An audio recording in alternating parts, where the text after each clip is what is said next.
Revelation 1868.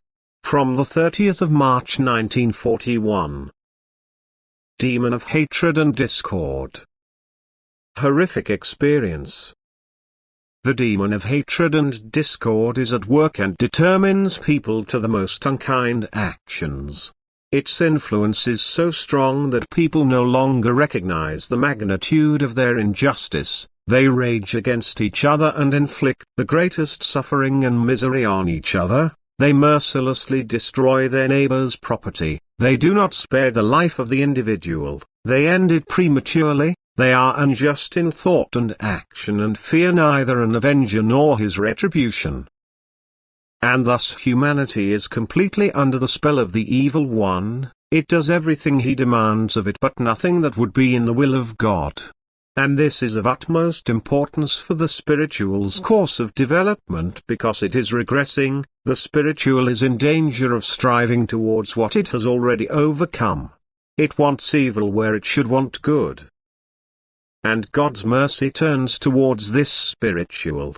He confronts humanity with an immense earthly experience which may well be able to banish the spirit of unkindness and awaken the feeling of love in people's hearts. Unimaginable suffering can trigger in people the will to help. People can leave their own suffering unnoticed in the face of the misery of their fellow human beings, and then they have escaped the power of evil. Then something divine in him has awakened to life, which snatches the power out of the adversary's hands. Then the demon's influence on the human being has become ineffective. For love and mercy now drive him to help his fellow human being and thereby redeem himself. The willingness to serve will supply him with strength so that he will be able to carry out every act of help as soon as love impels him to do so.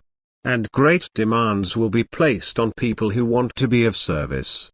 There will be such indescribable misery in the world that only helpfulness amongst each other will be able to remedy or alleviate this misery. But if a person is lovingly active, he will also have a certain faith, for the love he now shows to his fellow human beings will establish a connection with God. He will feel the eternal deity, even though he still lacks the concept for it. But he is turned towards God and is seized by God's love if he himself performs works of love, driven by the inner urge to help his fellow human being in his need. Once again there will be a separation between those who have awakened from the darkness of the night and those who have not yet escaped the spell of evil. Who will do everything to compensate themselves for the horrors of that horrific event. Who try to rebuild what has been destroyed and act in a selfish way.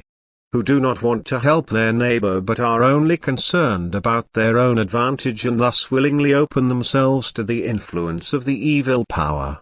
No salvation can be brought to them, neither temporally nor eternally, for they are children of Satan and their fate is eternal darkness. Amen.